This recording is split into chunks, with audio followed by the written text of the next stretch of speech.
Hey everyone, and welcome back to another World of Warcraft Legion Alpha video. Today we actually have a slightly different video from the norm. The focus of most of the gameplay discussion of the alpha has been surrounding the dungeon and PvP gameplay. Well, today I'm going to talk a little bit about how the Havoc Demon Hunter is actually a really fantastic solo farming spec that is a lot of fun to play, at least within this context. First of all, this was all done at item level 805.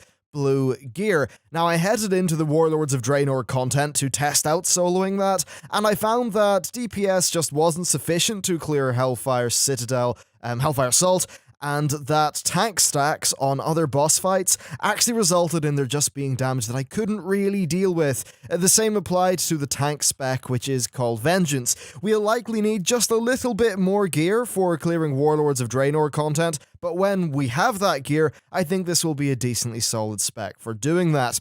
Now, this soloing ability comes from the really great synergy in their talent tree. First of all, Demonic Appetite will cause Chaos Blades, your main resource spender, to have a chance to spawn soul fragments. These are a bit like the orbs that are dropped by monks, and when you walk over them, they will heal you for nearly a third of your health bar, as well as reducing some cooldowns, and also giving you some energy, or fury, I believe is the name of their resource. Now that's great, but what's kind of amazing is the synergy between Demonic and Soul Rending. So Demonic causes I-Beam on a 45-second cooldown, and then Chaos Nova on a 40-second cooldown to transform you into a demon. That sounds okay, but here's the synergy. Soul Rending gives you 100% leech when you are a demon. So, on top of that, Metamorphosis is a 4-minute cooldown that transforms you into a demon for 30 seconds, during which you are nearly invincible due to the self-healing. Now, the effect of Demonic only lasts for 5 seconds, but that is actually enough to leech yourself a lot of health off whatever mob that you are fighting. So with this setup, I-Beam and Chaos Nova are actually a bit more like healing utility rather than being straight DPS, so there might be times where you actually want to conserve them and do a bit less DPS in order to have assured survivability. So how does this perform when soloing content? Well, getting through Throne of Thunder 25 Heroic was really easy, and bear in mind that's the old raid system, so 25 Heroic was the hardest that content could possibly be. It was really easy until I hit Duramu. The fight with Duramu seems to be bugged. The red mobs only get uncovered very rarely by the beam, and after a whole bunch of attempts, I didn't get one where I could just clear all of the red mobs. The beam would be over them, yet they would not be revealed, which was quite a pity, and it made the fight unkillable. That's likely just a bug at the minute, though.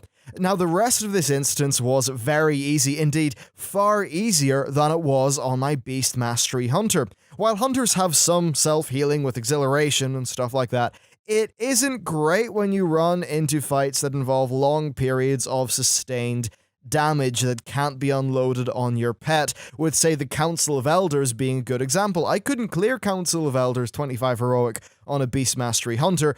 It was actually really quite easy on the Havoc Demon Hunter. Now, the gameplay throughout all of this was actually really enjoyable, and I can see people using this spec for farming old content that still has a degree of threat to it, due to how this is quite easy to do, yet has some really fun gameplay with, essentially, these active resources that can regain you health with the demonic talent, and then, of course, collecting all the little chaos orbs, or soul fragments, whatever, from your chaos strikes, and also it's quite fast to play as well. Now, the next thing that I wanted to do was clear Siege of Orgrimmar Mythic, up to the impossible to solo Galacrast due to mechanical reasons. Unfortunately, I couldn't kill Immersius before the enraged timer due to how Immersius's mechanics work. Even with throwing glaives and the talent which would give me 2 charges of my glaives, and using Fell Rush and the other one, the backflip thingy efficiently, I just wasn't able to kill enough slimes during the intermission phase. Now, with a tiny bit more gear, it will be soloable, but right now it's just a pain in the ass. I mean, come on, soloing a Mercius sucks at the best of times. Stuff like the Protectors was very simple on Heroic due to a mix of the classes mechanics, but also, of course, the raid size scaling, though I was actually a tiny bit low on DPS for Shav Pride Heroic, in which you have to get to the second phase before the boss casts Imprison, and if he casts Imprison, you're pretty much boned, but again, a tiny bit of gear solves this. Now, I did try to do some world boss soloing.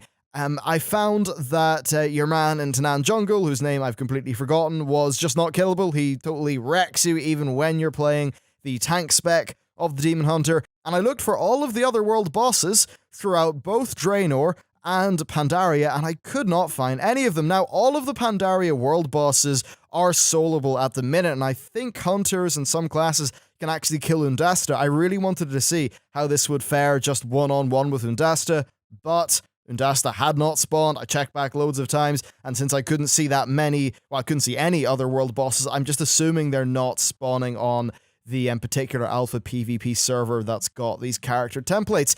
Anyway, that is pretty much it for this video. I thought it would be a fun little aside to demonstrate a side of gameplay to Demon Hunters that really hasn't been covered at all, I don't think, in the alpha testing process. And of course, you know, soloing stuff, that's what a lot of people do, right? And soloing this Mists of Pandaria content is going to be a really viable way to make money.